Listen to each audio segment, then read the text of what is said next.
Bueno, pues en esta tercera parte voy a recurrir para seguir incidiendo en que el concepto de reconquista en cierta forma está haciendo referencia a la lucha de civilizaciones. Lucha de civilizaciones que en una conferencia Globalización y Mundialización de Gustavo Bueno, de no sé cuándo, ahora mismo no me acuerdo, ya lo pondré en la edición, cuando saldrá en el rótulo, pues Bueno empieza a explicar qué es una globalización, qué es la mundialización. Por ejemplo, hace una crítica al concepto de los mundos, de Popper, niega, eso se escuchará también, niega la posibilidad de mundos, todos vivimos en un mismo mundo.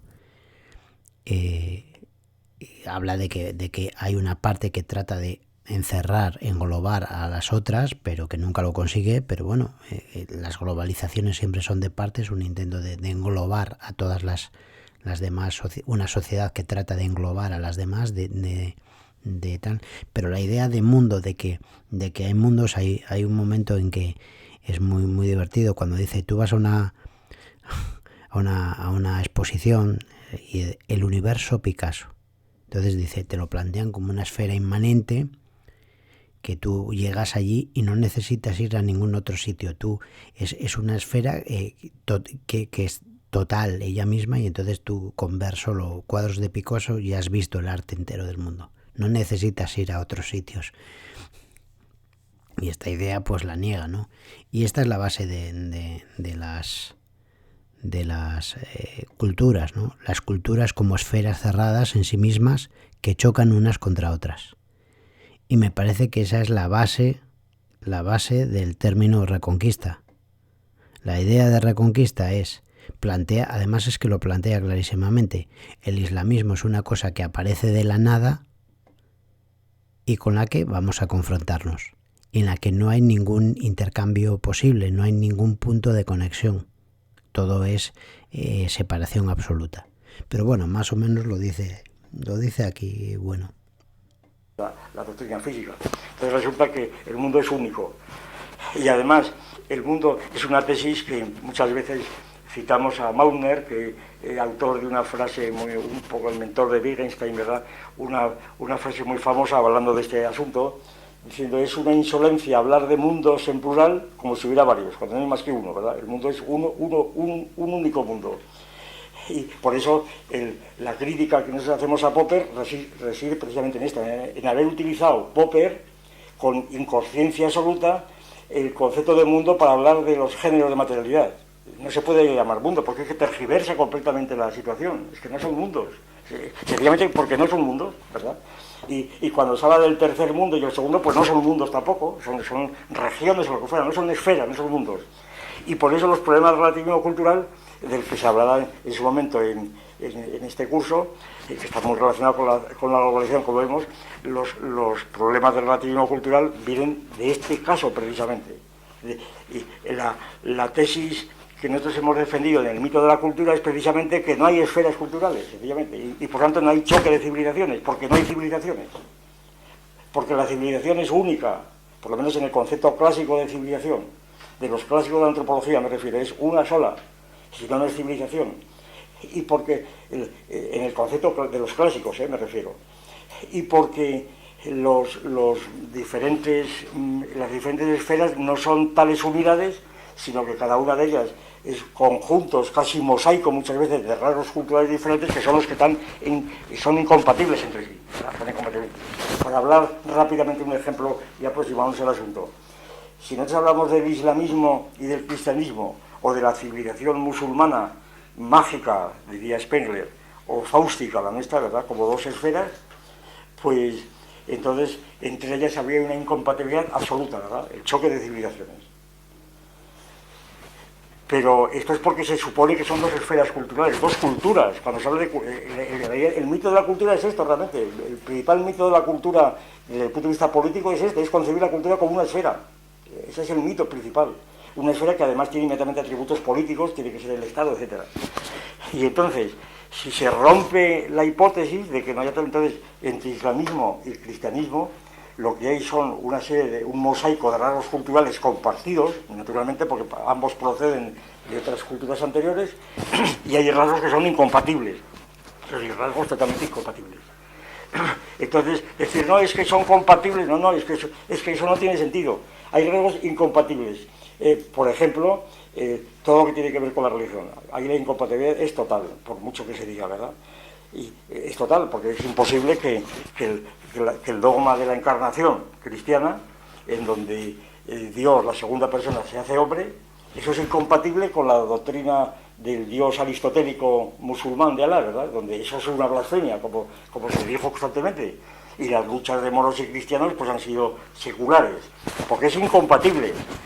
¿Cuándo deja de ser incompatible? Pues cuando los moros dejen de creer eso, o los cristianos lo otro, ¿verdad? Es decir, cuando dejen de ser moros y cristianos en ese punto concreto, y ese es el problema. Entonces, hablar de las culturas árabes es un modo de dignificar pues ciertos rasgos que son mucho más fáciles de tratar y de criticar y de triturar que hablar de una esfera cultural donde ya se introduce una cantidad de supuestos que prácticamente es imposible la discusión, ¿verdad? Porque diciéndole, usted no comprende esto porque está en otra esfera, en la mía, estoy en la misma esfera que usted. Por lo menos ese es el punto de vista racionalista mínimo, es decir, en cuanto a racionalistas no podemos tolerar que alguien esté en otra esfera, es totalmente intolerable, vamos, yo no lo he tolerado nunca jamás. Que es que yo estoy en otra esfera, ni hablar, usted tiene que estar en la misma esfera y si no usted no existe o no existo yo, ¿verdad? Como eso es imposible, ¿verdad? Entonces tenemos que reducirnos unos a otros necesariamente. Si aquí no cabe tolerancia, por decirlo de otra manera, no hay tolerancia posible. Yo no le tolero que usted diga que está en otra esfera, ¿por qué no? Y entonces lo que usted dice yo lo puedo interpretar perfectamente. Y si usted no puede interpretar lo mío, pero para usted. Bien.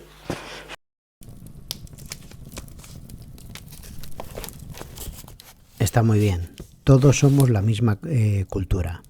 Lo que pasa es que hay rasgos, en este caso el rasgo religioso, que nos diferencia unos de otros, pero todos pertenecemos a la misma área cultural. Esto, y hay que negarse al concepto de ovni o de lo otro. El propio Ferrain lo dice. Cuando hablo de estas cosas siempre digo que uno de los grandes problemas es que nosotros queremos el Islam como algo absolutamente ajeno, extraño y alienígena, y así alimentamos una cierta tradición judeocristiana de un mismo Dios, pero ahí hay otra gente delante, por ejemplo, que tiene Allah. Ya nos explicaba Ferrain que el Islam pues procede del mundo mediterráneo, que los musulmanes ya estaban ahí desde el principio, que ya estaban dentro del concilio de Nicea, estaban ahí desde el primer momento. Aquellas religiones terciarias poco definidas fueron definiéndose con el paso de los tiempos, con las instituciones, etcétera, pero estaba todo ahí expuesto ya de mano. Los ingredientes estaban ahí en aquel revolutum del comienzo de todo a granel, y fue decantándose y definiéndose pues con el paso del tiempo, pero después al final todos pertenecemos a la misma civilización. Y por ejemplo, ahora mismo estamos interpretando desde la visión de la Reconquista las hordas de desarrapaos que nos envía Marruecos como hordas de yihadistas, de gente que lucha por la yihad, cuando a lo mejor lo que tenemos enfrente en primer lugar es un imperialismo. Es el imperialismo marroquí, claro, de cuño maometano, pero es un imperialismo nacionalista, pura y llanamente nacionalista, que está tratando, eso encima es un nacionalismo de un imperio corrompidísimo, es terrible, o sea, Marruecos provee de prostitución y de terroristas al mundo, los provee a todo el mundo de eso, y esta tesis de la reconquista que se plantea, por ejemplo, desde Vox, refuerza la idea de la lucha de civilizaciones, de lucha de culturas, de dos esferas que son incomunicables y tal, cuando a lo mejor lo que hay que hacer es hispanizar Marruecos, es hispanizarlo, que es lo que el otro día salía una noticia en la que parecía que se intentaba llegar a un acuerdo para que en las escuelas entrase el español. Si entra el español está perdido en Marruecos, porque ya el Islam está perdido con el asunto de la mujer. Yo una vez aquí lo conté en Twitter y se lo tomaban a broma y tal, pero es cierto. No es que todas las mujeres islámicas, pero a mí me llamó mucho la atención de que había una mujer con el hijab, creo que es como se llama, el pañuelo y tal, aquí en Langreo, en Sama, la vi. Pero iba con sus hijos, eran 2 niñas, además de 10 o 11 años, 12, que iban con el pelo descubierto, y llevaban todas esta prenda tan desastrosa que es el legging. Y el legging le transparentaba un tanga. Llevaba puesto un tanga. Y entonces ahí me di cuenta que la guerra, no sé si a corto, pero a largo plazo, a medio plazo, la tienen perdida. El asunto de la mujer lo tienen completamente perdido. Es imposible que ese tipo de sociedades puedan convencer ni atraer a ninguna otra sociedad. Es imposible. Acabarán, no pueden, simplemente no pueden, no se van a acabar imponiendo, porque es muy difícil, es muy complicado. Y después, pues lo que yo decía, ahora mismo, además es muy complicado porque la religión tiene el problema de la ciencia y del desarrollo científico que afecta tanto a los cristianos como a los islámicos. A las élites islámicas las afecta en igual modo. Entonces tenemos enfrente un imperio corrupto como el marroquí, que en realidad es Francia al sur, que nos chantajea, que busca corrompernos, que busca hacernos la vida imposible, pero que al final te necesita y pacta contigo en eso, que los niños aprendan español. Pues aprendámosles español, hispanicémoslos. También, eso sí, contratemos mucha policía y mucho ejército para defendernos de ellos, pero si quieren Ceuta y Melilla, pues claro, va a ser a cambio de todos los sistemas de comunicaciones y de que el ministro de Educación lo pongamos nosotros y que eliminen el francés de la escuela y que pongan el español. Si es así, pues cosoberanía de Ceuta y Melilla. Si todos los niños de Marruecos van a aprender español, porque con la lengua entrarán otras formas, otros modos de vida. Es exactamente igual que lo que ocurrió en la España arriana, ¿no? El comercio con Bizancio, la cultura arriana, las formas orientalizantes, empezó a entrar el árabe y acabó entrando el islam. Pues a lo mejor aquí es lo mismo, entra la lengua, entran las formas occidentales, hispano-occidentales, que son mucho más sencillas que mucho más suaves, más dúctiles que las anglosajonas y nórdicas, y con ello pues una forma de cristiandad. Vete tú a saber. Como estamos en medio de la nebulosa y no sabemos lo que va a ser el futuro, pues son propuestas, pero eso podría ser. Bueno, nada más, que esto me ha quedado, como siempre, eterno y no lo va a escuchar nadie, pero bueno, sí que ha sido divertido.